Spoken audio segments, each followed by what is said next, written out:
Well, good to see you. I know there's a lot going on, and I don't want to take for granted what Chris said about our house still being there. We had ash and smoke where you could taste it. You could taste it. You could see this billowing clouds of smoke, and it really, I think, helped me to surrender a little bit. I honestly got at one point, I thought, this thing can just happen so quickly, and we really have we had the car loaded in the morning, and then they said they're going to have a ready, set, go plan. And I've already told some of you this, but maybe not everybody. So ready means, there's a fire. Set means, you're going to maybe have to leave, and then go as you're going. You got to get out of there. And we had loaded up the car with stuff that we couldn't replace on Tuesday morning. And by Tuesday afternoon, we got an email or a text and a phone call that said, go. Not like, think about going, go. And so we're throwing whatever else we could in the car. And then when I left, I go, oh, I should have done this. I should have done that. And we stayed at the Bailey's the first night. And I went up to, there's a Church of Christ down the bottom of the street. And I went down and looked, and there's just this giant cloud of smoke billowing out and then aimed towards our place. The wind was taking, I've never seen the wind stay in one direction this long, but I had to look it up. I said, it's a southwest wind. Does that mean it's blowing to the southwest? Because that would be away from our place. But no, a southwest wind is blowing northeast, and that's where our place was. And to be honest, I just had to say, well, we got what we got. I did try to go back in after we left Jeff and Laura's. I took our Polaris down, and I acted innocent and went to the checkpoint. At first I went down, I saw there was a checkpoint, and I said, I'm not going to bother. And I called Susan. She said, well, at least go down there and check. And I went down there and I said, yeah, I wasn't quite prepared. Can I go back up there? He says, is it an emergency? Is it life and death? And I go, I could lie. But I didn't lie. I said, no, it's neither. And it's a good thing I didn't lie, because today I want to talk about truth. And truth is something that is a great ideal, but what is it like to find truth today? What is truth today?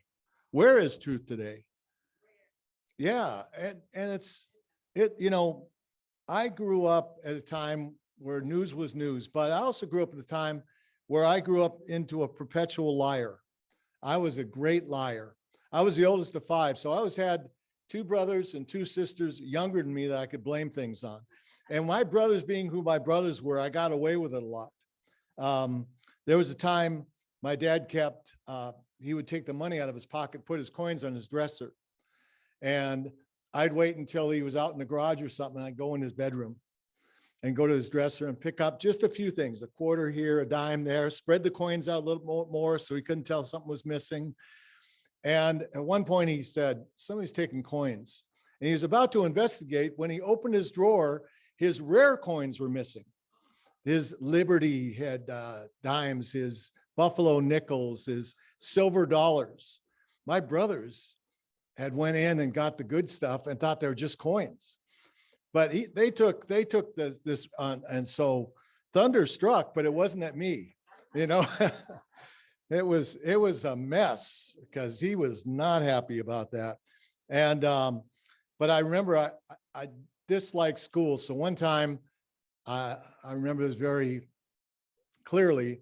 I told my mom I was sick. Oh, I feel like I got a fever. And she gives me the thermometer and says, all right, sit in the bathroom, take your temperature.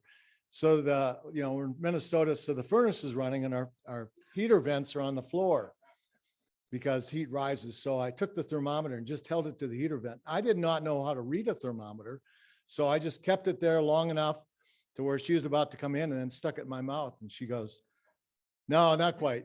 She goes, oh, so you have 118 temperature. Better stay home.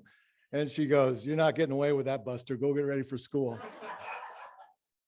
So I learned how to read a thermometer, but I never did that again.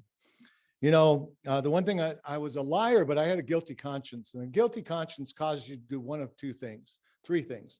Ignore it, but it keeps on coming back.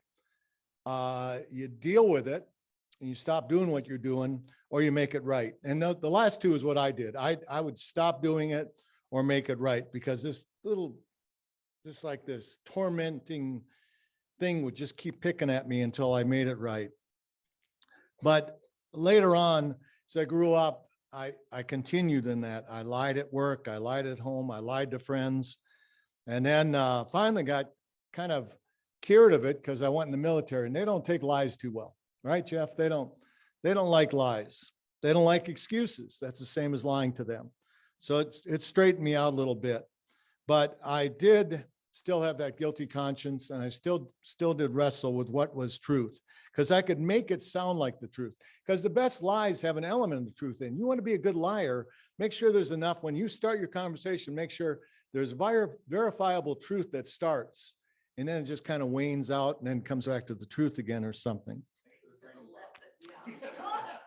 Well, I have a feeling that some of you guys already knew this and teach the class, but I can tell you that I always worried as I got older and became a father, I didn't want to become that hypocritical liar, that the guy that calls himself a Christian. And then, I remember we went on this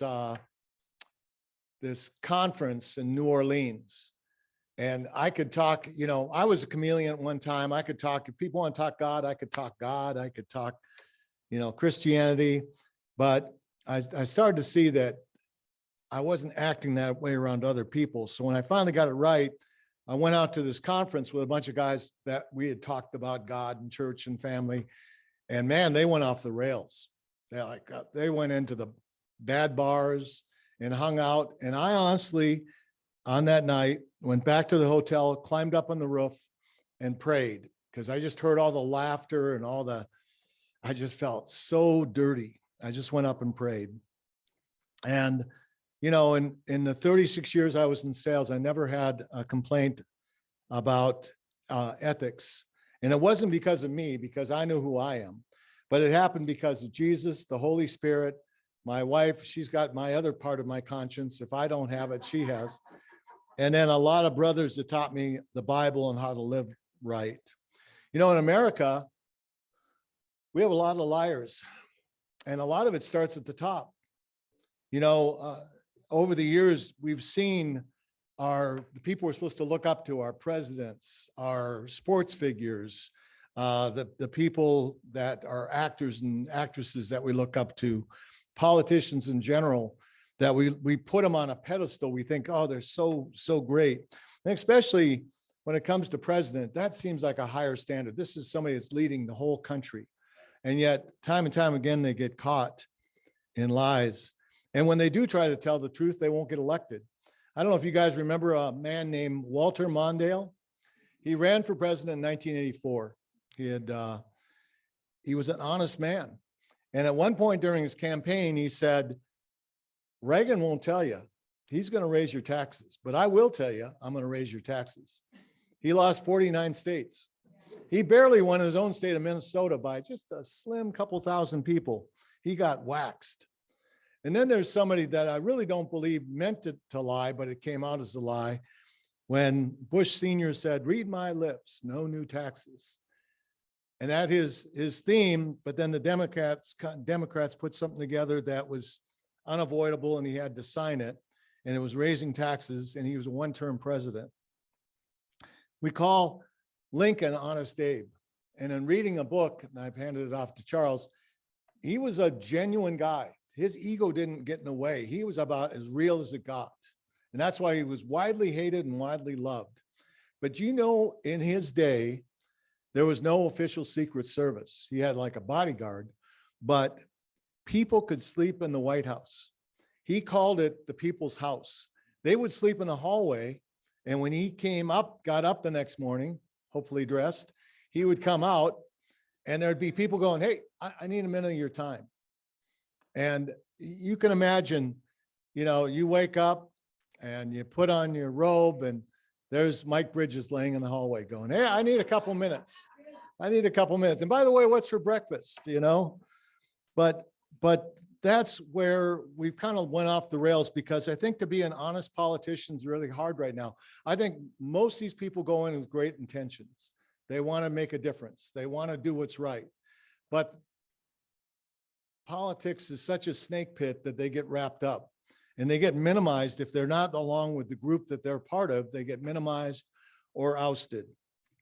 And even if a president does have overall control, he's still regulated by a Congress, can be overruled by judges like President Biden did with the mask. You know, things aren't always up to us, but we put a lot of emphasis into thinking these people are credible, real people, the heroes in sports. I was a big fan of Lance Armstrong. I could not believe that he was anything but honest. And then I saw how he left his wife, and then I saw he was throwing other people under the bus, and it crunched me because I thought this guy was a cancer survivor and had done remarkable things. But more and more we find these people are cheating. And where do we get our truth from? Is it the news? I don't think so. The news is so slanted. Social media, you know, you're hearing things about just the amount of angst over Elon Musk buying Twitter, and they're talking about algorithms. So I can't even say it. I had to look it up, what they meant by that. And it is the system of you looking online at certain things and them picking up on what you're looking at and then keep on sending you information that feeds what you believe. So two people could look up something on COVID, and the people that are anti-vaccination and anti-this, if they look up COVID, they're going to get all this information feeding their thing about anti-vaccination. The people that believe in vaccination, if they look it up, are going to get fed all this stuff that vaccination is necessary. So you're going to have two groups that believe they're receiving the truth because the social media companies are aiming at what they want, and they will fight to the death over who's right. And it causes division, and it causes the truth not to be known. We don't know what the truth is. And you know, the only thing is, can we go to church and find the truth? Well, sometimes, but the Bible could be mishandled too. And churches have been caught in a lot of lies over the years, and protecting leaders over the members. And you know, Jesus' strongest rebukes were against religious leaders. Just read Matthew 23 sometimes. A lot of woes in there. You know, we have a lot of little pet names for not telling the truth. We have a little white lie. Isn't that interesting? Two adjectives, little and white. It's just it's a little white lie. A fib. I used fib a lot when I was a kid. I didn't know what that meant. It's just a fib. It means fibble fabble, which is nonsense, or it's what the root word of fable. So if you ever want to tell a fib, it's fibble fabble. Fibble fabble. And then you might have fudged. I might have fudged a little. Just might have fudged a little. I sugarcoated it. You know, I told him I sugarcoated it. I may have took a couple liberties. You know, there's a lot of things. Well, truth defined is, and it's funny how truth defined has to have the word true in it, that which is true in accordance with fact or reality. You know, it's funny, we all have our own reality though. And I want to tell you that Susan and I, we loved the show Law and Order, and Patty was making fun of me because I had this Law and Order thing. So I'm going to try to do this right.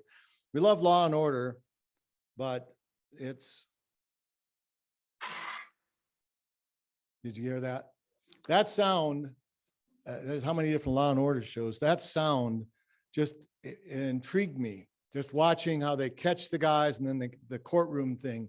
But the thing about the courtroom, I always thought, I don't ever want to be on a stand where I have to raise my right hand and put my hand on a Bible or something and say, do you solemnly swear to tell the truth, the whole truth, and nothing but the truth, so help you God? Boy, no. I don't want to ever be in that position. When you put God into it, it'd be hard enough to do the whole truth, nothing but the truth, so help you God. What's the whole truth? Are you going to say everything that's on your mind? What's nothing but the truth? Is there not going to be any slanting on it? I remember the last time I had jury duty was probably about 7-8 years ago.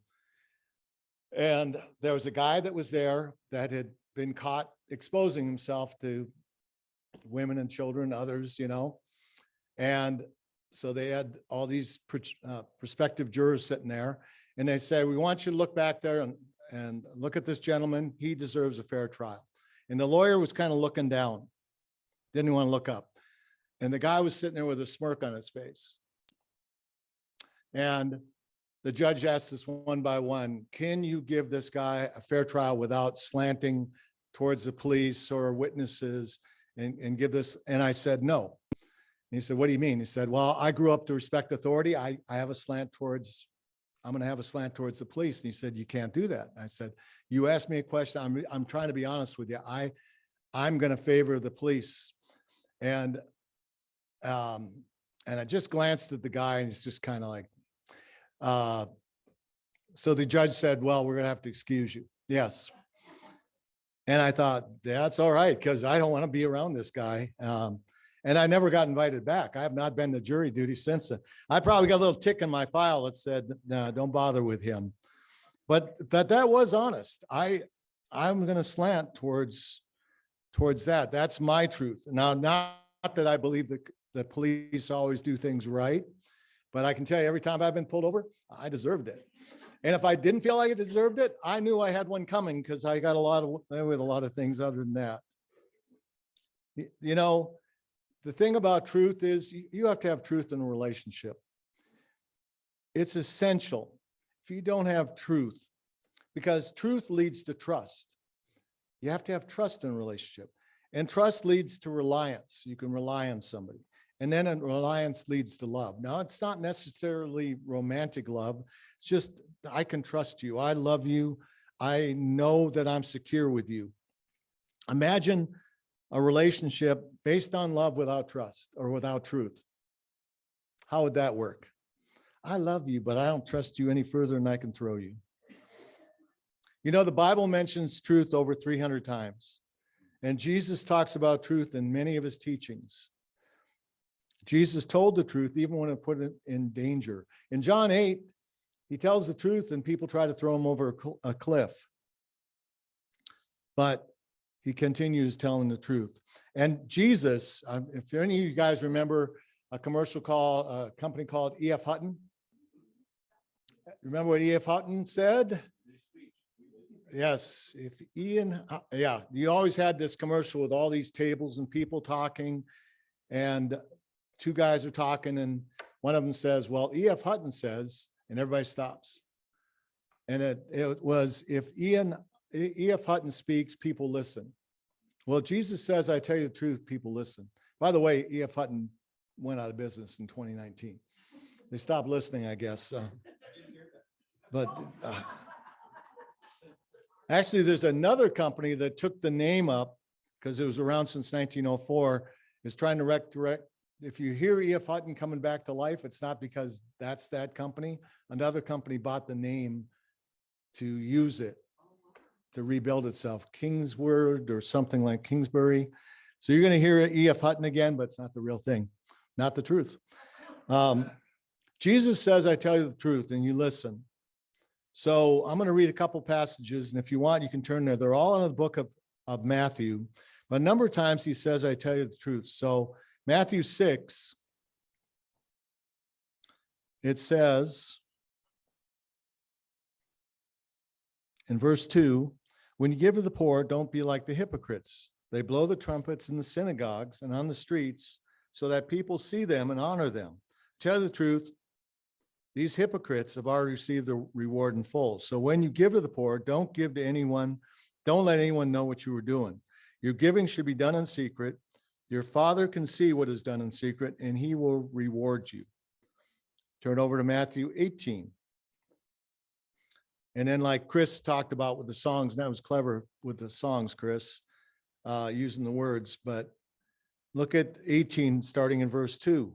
Jesus called a little child to him and stood the child before his followers. Then he said, I tell you the truth. You must change and become like little children. Otherwise, you will never enter the kingdom of heaven. The greatest person in the kingdom of heaven is like the one who makes himself humble like this child. Chapter 19, verse 17. Jesus answered, why do you ask me about what is good? Only God is good. But if you want to have life forever, obey the commands. The man asked, which commands? Jesus answered, you must not murder anyone, not be guilty of adultery, must not steal, must not tell lies about your neighbor, honor your father and mother, love your neighbor as yourself. The young man said, I have obeyed all these things. What else do I need to do? Then Jesus answered, if you want to be perfect, then go sell your possessions and give the money to the poor. If you do this, you will have treasure in heaven. Then come and follow me. But when the young man heard this, he left sorrowfully because he was rich. Then Jesus said to his followers, I tell you the truth.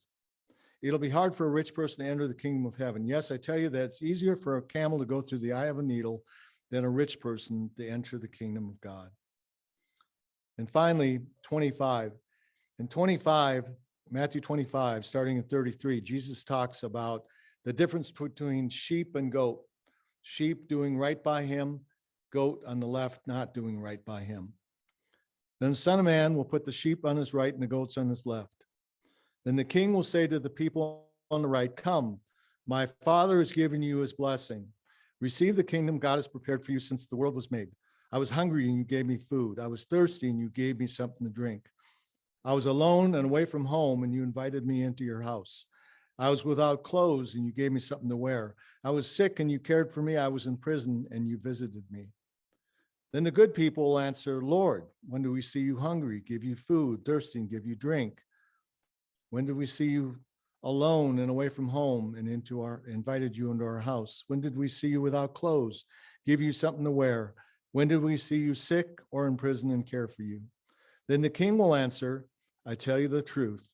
Anything you did for even the least of my people here, you also did for me.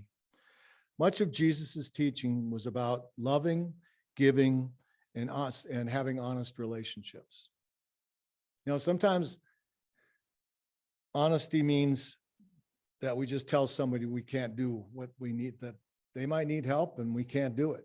But we try to help them find a solution. We just don't drop it. You know, maybe you can't go over and serve, but you can maybe find somebody that can. But I've seen in this group when somebody's called and needed help, somebody's tried to step up and do that.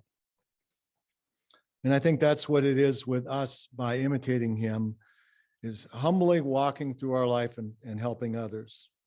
Here's some last thoughts on truth. This is what truth can't be. It can't be weaponized. The truth, you can't say something like, the truth is, none of us really want you around. Can't be with manipulation. Tell me the truth and then I'll tell you what I know. Can't be with gossip. Did you hear that Jones was about to get fired? Can't be hurtful.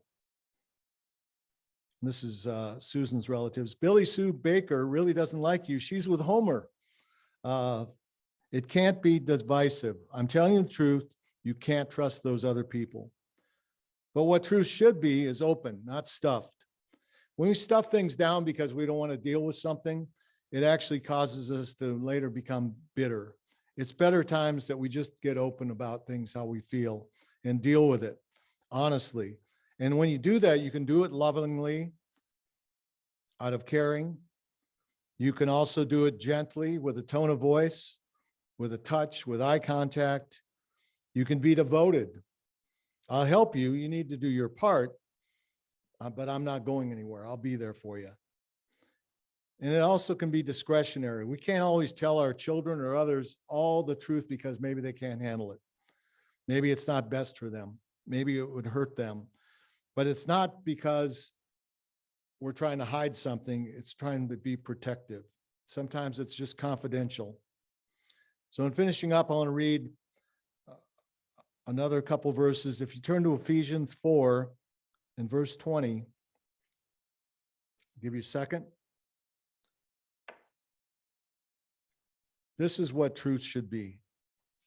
Paul writes, that, however, is not the way of life you learned. When you heard about Christ and were taught in accordance with the truth that is in Jesus, you were taught, with regard to your former way of life, to put off the old self, which is being corrupted by its deceitful desires, to be made new in the attitudes of your minds, to put on the new self, created to be like God in true righteousness and holiness. Therefore, each of you must put off falsehood and speak truthfully to your neighbor, for we are all members of one body. Verse 29, do not let any unwholesome talk come out of your mouth, but only what is helpful for building others up according to their needs, that it may benefit those who listen. You know, truth in many ways will continue to be subjected and slanted, and even by our own beliefs. We're going to be stuck in what we believe, and it's hard. We can get to where we can get hard where we become rigid. As Christians, we need to be more like a sponge than a rock, because a sponge can absorb things. Now, you can squeeze out some of the stuff that you don't believe. I got really good friends that believe the earth is flat. I can squeeze that part out but still love them as friends. But a rock does not listen, does not learn, is pretty well set in his ways. So we need more like sponge-like, able to renew our thinking and to hear others and put aside our thought process being the only way that could be.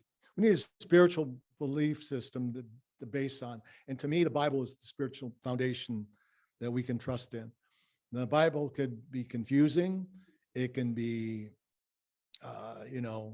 it can seem to be irrelevant, but there is truth in the Bible. You search, you can find it.